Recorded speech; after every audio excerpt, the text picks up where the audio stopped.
పేరేంది శ్వేత యాదవ్ వచ్చింది ఏం చేయడానికి? ఎవరు వచ్చింది? ఇంకా మీరే చూడండి అయ్యా. ఇప్పుడు మేము చేసింది ఏంది? మేము కాంగ్రెస్ పార్టీకి లాయల్గా ఉండడం తప్ప, మేము రేవంత్ రెడ్డికి లాయల్ ఉండడం తప్ప.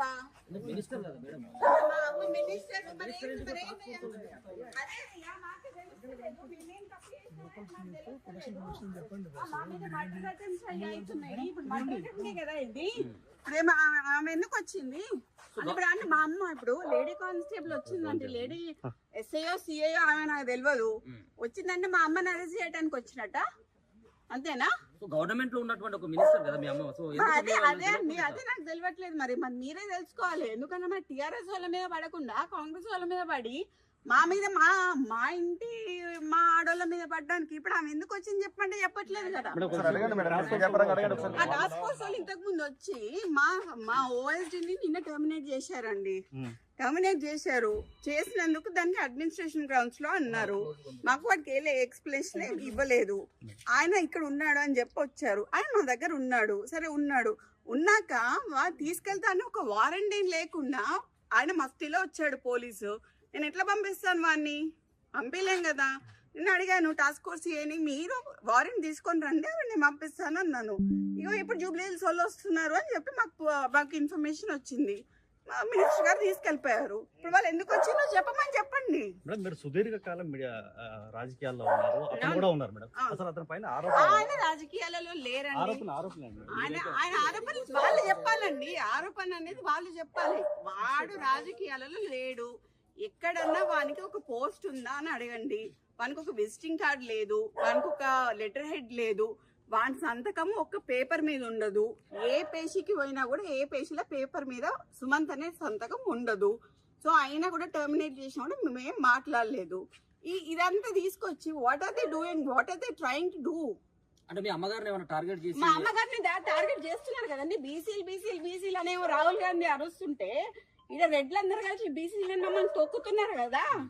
ఇప్పుడు ఎక్స్టార్షన్ చేసిండు అని మాకు వచ్చిన సమాచారం ప్రకారం ఏంటి అంటే, సుమంత్ గారి మీద అభియోగం ఏంటి అంటే సుమంత్ గారి మీద అభియోగం ఏంటి అంటే, ఉత్తమ్ కుమార్ రెడ్డి గారు హుజూర్ నగర్ కాన్స్టిట్యున్సీలో డెక్కన్ సిమెంట్స్ అనేది ఉన్నది. డెక్కన్ సిమెంట్స్ లో ఉన్న ఆయనని మా సుమంత్ ఓఎస్డి అతను పిస్తల్ పెట్టి ఎక్స్టార్షన్ చేసిండు అని చెప్తున్నారు. ఓకే, పిస్తల్ ఎక్కడ ఉన్నాయండి? ఇప్పుడు నాకు అర్థం కాదు. ఇదంతా ఎక్కడికి తీసుకొస్తారు అని అంటే, మా నాన్నని ఏం చేయడానికి తీసుకొస్తారండి. మా నాన్న రిఫార్మ్డ్ నక్సలైట్ కాబట్టి ఎటు చేసి ఏదన్నా ఇవన్నీ కుట్రలు అన్నీ మా నాన్న పేరు మీద ఇప్పుడు వాళ్ళతో ఒక 4 దెబ్బలేసి పోలీసు వాళ్ళని చిన్నప్పటి నుంచి చూస్తాను సార్ నేను. ఓకే, పోలీసు వాళ్ళు ఏం చేస్తారు, ఓ ప్లేన్ పేపర్ మీద సంతకం పెట్టించుకుంటారు, వాళ్ళు రాయాలనుకుని రాసుకుంటారు, లాకప్లు ఎత్తారు. మా అమ్మని కూడా వేసిండ్రు, మమ్మల్ని కూడా వేసిండ్రు. నేను పోయిన లాకప్లకి, మా నాన్న పోయిండు లాకప్లకి. ఇప్పుడు నా భయం ఏంటంటే, మా నాన్నకి సెక్యూరిటీ లేదు. ఇప్పుడు ఈ ఎక్స్టార్షన్ కేసు అని వాని పేరు మీద పెట్టి దీంట్లో మా నాన్న పేరు చేర్చి మా నాన్నని తీసుకొచ్చి ఆర్మ్స్ యాక్ట్ పెట్టాలనేది వాళ్ళ ఉద్దేశం అనేది నేను అనుకుంటాను. దాంట్లో కూడా ఫర్ యువర్ కైండ్ ఇన్ఫర్మేషన్, మాకు వేం నరేందర్ రెడ్డి గారు చెప్పిన ప్రకారం ఏంటి అంటే, ఉత్తమ్ కుమార్ రెడ్డి గారు ఇచ్చారని చెప్పారు. నేను ఉత్తమ్ కుమార్ రెడ్డి గారితో మాట్లాడితే, నేను అసలు ఇవ్వలేదు, ఒక కంప్లైంట్ కూడా రాయలేదు, నాకు కంప్లైంట్ తో సంబంధం లేదని ఉత్తమ్ కుమార్ రెడ్డి గారు చెప్పారు. మీరు ఇప్పుడు ఇక్కడ నుంచి పోయి ఉత్తమ్ కుమార్ రెడ్డి గారి ఇంటికి పోయి మీరు క్లారిఫై చేసుకోండి, ఉత్తమ్ కుమార్ రెడ్డి గారితో క్లారిఫై చేసుకోండి ఏమన్నా కంప్లైంట్ ఇచ్చారా అని. ఎందుకంటే మాకైతే క్లారిఫై అయింది. ఆబ్వియస్లీ వేం నరేందర్ రెడ్డి గారు ఉంటారు, కడియం శ్రీహరి గారు ఉంటారు, మన మాకు వరంగల్ అందరూ అదే కదండి. అంటే సీఎం ఇన్వాల్వ్మెంట్ లేకుండా కంపల్సరీ ఉంటుందండి. సీఎం ఇన్వాల్వ్మెంట్ లేకపోతే ఇదంతా ఎందుకు జరుగుతుంది? అదే సీఎం ఇన్వాల్వ్మెంట్ ఉంది కదా. ఎందుకు ఒక ఓఎస్డీ మీద ఇంత కక్ష కట్టాల్సిన అవసరం అయింది? ఒక బీసీ లేడీ మీద కక్ష కట్టాల్సిన అవసరం అయింది? ఒక క్రౌడ్ పుల్లర్ అండి. మై ఫాదర్ మా నాన్న first MLC, unanimous MLC in the whole country అండి. కొండమురళి టిఆర్ఎస్ నుంచి నించున్నప్పుడు కాంగ్రెస్ వాడు కానీ బీజేపీ వాడు కానీ నామినేషన్ వేయలేదండి. That is my father. They are strong leaders అండి. వరంగల్ ఇలా 5 నియోజకవర్గాలని ప్రభావితం చేసే కార్యకర్తల కానీ ఒక మంత్రి పైన ఇట్లా రాష్ట్ర ప్రభుత్వం అదే ప్రభుత్వం చేస్తుంటే ఎట్లా అనుకోవాలి మీరు? ఎట్లా చూడొచ్చు? అదే దుర్భిక్ష అనాలా ఏమనాలో కూడా అర్థం కావట్లేదు నాకు. ఇది చాలా దారుణమైన ఒక కక్ష పూరితమైన చర్య. అది బీసీ లేడీ అండి, పద్మశాలి లేడీ, మున్నూరు టార్గెట్ సుమంత, టార్గెట్ కొండ సురేఖ, టార్గెట్ కొండ మురళి అండి. టార్గెట్ కొండ సురేఖ, టార్గెట్ కొండ మురళి, వాళ్ళని దించాలి. కొండ మురళికి ఎందుకు ప్రొటెక్షన్ ఇవ్వాలి? ప్రొటెక్షన్ తీసేస్తున్నారు, బందోబస్తు తీసేస్తున్నారు. మొన్నటిదాకున్న బందోబస్తు ఎందుకు తీసేస్తున్నారు? ముఖ్య కార్యకర్త ఉన్న నవీన్ రాజ్ అనే ఆయన ఎవరైతే ఉన్నారో ఆయనకి గన్మెన్లు తీసేసినారు. కొండల రెడ్డి, తిరుపతి రెడ్డి వీళ్ళకి ఎందుకండి గన్మెన్లు? నేను అడుగుతా, రేవంత్ రెడ్డి అన్నదమ్ములకు ఎందుకు గన్మెన్లు? ఎందుకు? మాకు ఒకవేళ మా ముఖ్య అనుచరుడు ఆయనకు యాక్చువల్లీ మర్డర్ అటెంప్ట్స్ ఉన్నాయి, ఆయనకి థ్రెట్ ఉంది, ఆయనకు తీసేసిండ్రు. అడిగితే మాకు ఇయ్యారు గన్మెన్లు. మరి తిరుపతి రెడ్డికి కొండల రెడ్డికి ఏమున్నాయండి? మేడం పొంగులేటి శ్రీనివాస్ రెడ్డి యొక్క హస్తం ఏమైనా ఉందా మొన్నటి ఓ వరకు? అది మొత్తం ఆయనండి. పొంగులేటి శ్రీనివాస్ రెడ్డి, వేం నరేందర్ రెడ్డి, రేవంత్ రెడ్డి చేస్తున్నారు. ఓకే, బీసీ మంత్రులను తొక్కాలని చూస్తున్నారు. ఇది కరెక్ట్ కాదండి. తెలుగుదేశం మేము తెలుగుదేశంలో కొట్లాడినాము, టిఆర్ఎస్ లో కొట్లాడినాము, అన్నిట్లో కొట్లాడినాము. కానీ ఇట్లా సొంత పార్టీలనే మాకు ఇట్లాంటివి జరుగుతాయి అని మాత్రం మేము ఎప్పుడు అనుకోలేదండి. చాలా దురదృష్టకరం. అండ్ దీంట్లో నేను మాత్రం ముఖ్యంగా చెప్తున్నా, యాజ్ అ డాటర్ గా, మా నాన్న దీంట్లో మా నాన్నని కానీ మా అమ్మని కానీ మా ఇప్పుడు సుమంత్ అని అతన్ని కానీ, అతను మా ఫ్యామిలీ మెంబరు, వాడికి కానీ ఏమైనా హాని జరిగితే మాత్రం తీవ్ర పరిణామాలు ఎదుర్కోవాల్సి వస్తుంది గవర్నమెంట్. దీంట్లో పొంగులేటి హస్తం ఉన్నది, దీంట్లో రేవంత్ రెడ్డి హస్తం ఉన్నది, వేం నరేందర్ రెడ్డి హస్తం ఉన్నది. వాళ్ళు ముగ్గురు బాధ్యులు అవుతారు. వాళ్ళు ముగ్గురు బాధ్యులు. మురళి గారు ఏమన్నా మాట్లాడతారండి? మినిస్టర్ గారే కదా ముఖ్యమంత్రికి కానీ మిగతా మంత్రులకు ఏమైనా ఫోన్ చేసే ప్రయత్నం ఉత్తమ్ కుమార్ రెడ్డికి ఫోన్ చేశారు సార్. ఉత్తమ్ కుమార్ రెడ్డికి ఫోన్ చేస్తే మాకేమని ఇచ్చారు? ఉత్తమ్ కుమార్ రెడ్డి ఇచ్చారు కంప్లైంట్ అని చెప్పారు. ఉత్తమ్ కుమార్ రెడ్డి కంప్లైంట్ ఇచ్చారు. ఎవరండి? ఒక 2 minutes రగన్నతో మాట్లాడాను. రగన్న, ఉత్తమ్ కుమార్ రెడ్డి ఇచ్చిండు కంప్లైంట్, ఏమని ఎక్స్ట్రాషన్ చేసిండు, పిస్తల్ పెట్టి ఎక్స్ట్రాషన్ చేసిండు అని కంప్లైంట్ ఇచ్చిండు అని చెప్పిండు రగన్న. ఓకే, సో మేము ఉత్తమ్ కుమార్ రెడ్డికి ఫోన్ చేసినాం. ఉత్తమ్ కుమార్ రెడ్డి అంకుల్ ఒకటే మాట చెప్పిండు, నేను ఎటువంటి కంప్లైంట్ ఇయ్యలేదు అని చెప్పిండు. మీరు ఇక్కడ నుంచి ఉత్తమ్ కుమార్ రెడ్డి అంకుల్ వాళ్ళ ఇంటికి పోండి, పోయి అడగండి ఆయనని. ఇప్పుడు డెక్కన్ సిమెంట్స్ కి సంబంధించిన రోహిన్ రెడ్డి కూడా ఎగ్జాక్ట్లీ డెక్కన్ సిమెంట్స్ అనే సంస్థలో ఇప్పుడు నేను చెప్తా అండి. ఇప్పుడు మీరు అడిగినగా exactly the correct point I tell you. ఇది సిఎంఓ నుంచి వచ్చిన, ఇది సిఎంఓ. మీరు please come here.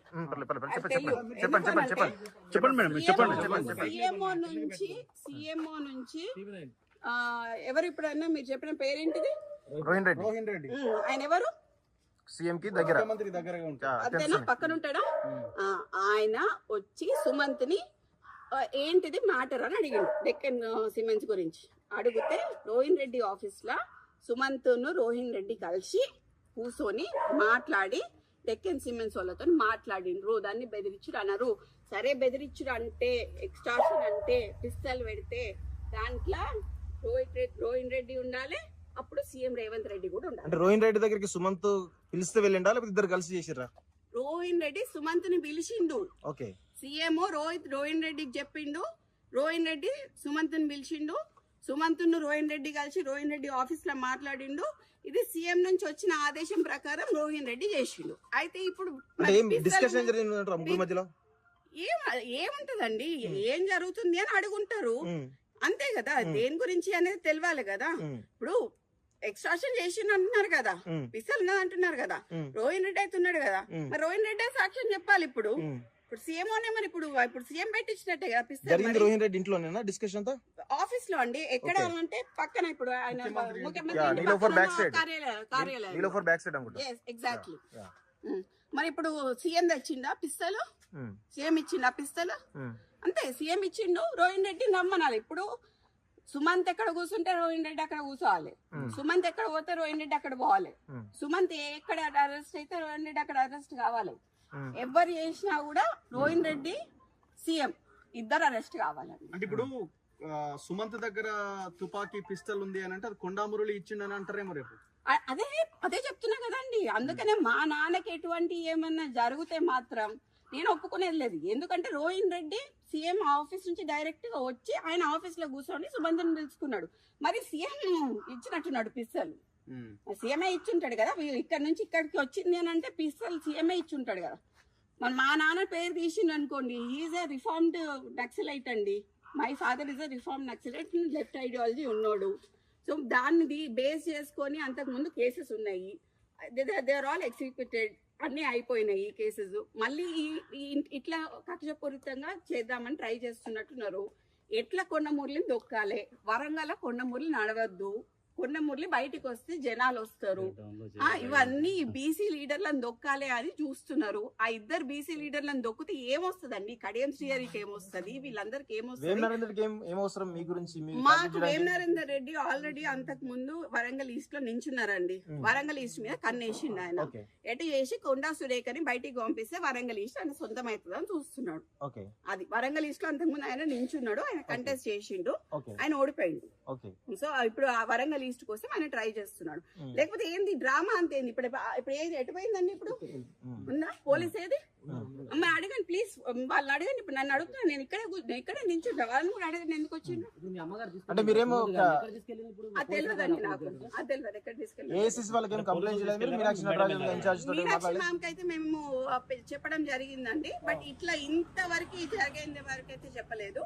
Just Uttam Kumar Reddy గారు ఇచ్చారు ఇట్లా ఇట్లా అని చెప్పాము. ఐజీ గారికి కాల్ చేసి చెప్పారు. వేమనరేందర్ రెడ్డి ఏమన్నారు అని అంటే, ఒక మంత్రి చెప్తే మేము తీసుకోవాలి కదా అని అన్నారు. కానీ ఒక మంత్రి ఇంటి మీద దాడి చేయడం అనేది అయితే నేను ఎక్కడ చూడలేదు. ఒక మంత్రి ఇంటి మీద దాడి చేసి ఇంతమంది పోలీసు వాళ్ళని తీసుకుపోవడం అనేది ఏందనేది నాకు తెలుస్తలేదు. కానీ నేను క్లియర్ కట్ గా ప్లీజ్ మీ మీడియా అందరికి ఒకటే చెప్తున్నా, దీంట్లో కొండమురళిని కొండా సురేఖని డిమెరిట్ చేయడానికి ట్రై చేస్తున్న ప్రతి ఒక్కరికి చెప్తున్నా, మా నాన్న వాళ్ళని మా అమ్మ వాళ్ళు చాలా కష్టపడి 40 ఏళ్ళ నుంచి రాజకీయాలలో ఉన్నారు. వాళ్ళు ఎంత తొక్కాలనుకుంటే వాళ్ళు అంత పైకి ఎదుగుతారు, అనవసరంగా పెట్టుకుంటున్నారు. ఇదంతా సీఎం వేమనరేందర్ రెడ్డి అండ్ పొంగులేటి చేస్తున్నారు. నేను క్లియర్ గా చెప్తున్నాను. సీఎం ఇప్పుడు నాకు ఎక్స్టార్షన్ కేసులో వాడి దగ్గర పిస్తల్ దొరికింది అని చెప్పి ఉత్తమ్ కుమార్ రెడ్డి ఇచ్చిన లెటర్ కంప్లైంట్ మాకు కావాలి, మేము చూడాలి. అది ఒకవేళ ఇచ్చిండ్రు అని అనుకో, అప్పుడు రోహిన్ రెడ్డి కూడా పార్ట్నరే కదా, రోహిన్ రెడ్డి కూడా అక్కడనే ఉన్నాడు కదా, రోహిన్ రెడ్డి పోవాలి. రోహిన్ రెడ్డి అంతకు ముందు ఎక్కడ ఉన్నాడు? సీఎం ఆఫీస్ లో ఉన్నాడు. మొత్తం అందరి డేటాలు దిద్దాం, ఫోన్లు 4 అయితే ఒక దగ్గర దొరుకుతాయి కదా. సుమంత్ది, ఎవరు రోహిన్ రెడ్డిది ప్లస్ డెక్కన్ సిమెంట్స్ ఉంది ఒక దగ్గరనే దొరుకుతుంది. అంతకు ముందు రోహిన్ రెడ్డి ఎక్కడ ఉన్నాడో దొరుకుతుంది. ఇప్పుడు కొండా సురేఖ మీద కోపం ఉంటే ఆమె మంత్రి పదవి నుంచి తీసేయచ్చు, ఆమె ఇబ్బంది పెట్టచ్చు. కానీ సుమంత్ ఎందుకు వాళ్ళు కార్నర్ చేస్తారు? ఇదే అండి నేను అదే చెప్తున్నా. ఎటు చేసి ఎక్స్టార్షన్ కేసు కింద తీసుకొచ్చి మా నాన్నని ఆర్మ్స్ యాక్ట్ లకి ఇరికిద్దామని చూస్తున్నారు అనేది నా అభియోగం. నేను అనుకుంటున్నా మేబీ బికాస్ నేను చిన్నప్పటి నుంచి కేసులు చూసి పెరిగిన దాన్ని. నాకు కేసులు ఎట్లా పెడతారో నాకు తెలుసు. మంత్రి గారు ఏమైనా రెస్పాండ్ అవుతారా? లేదండి ఇప్పుడు లేదు, ఇప్పుడైతే లేరా, ఇప్పుడు వారు బయటకు వెళ్ళిపోయారు. ఏం డిమాండ్ చేస్తున్నారు మీరు చివరగా? నాకు ఎవరైతే ఉత్తమ్ కుమార్ రెడ్డి రాశారు అని చెప్తున్నారో, ఏది పిస్తల్ పెట్టి రాశారు అని చెప్తున్నారో, నాకు ఆ పేపర్ కావాలి. ఐ నీడెడ్ పేపర్ అండ్ ఈ డ్రామా అంతా ఏంది? ఈ పోలీసు వాళ్ళందరూ ఎందుకు వచ్చిండ్రు, మా ఇంటికి మీదకి ఎందుకు వచ్చిండ్రు అనేది నాకు కావాలి.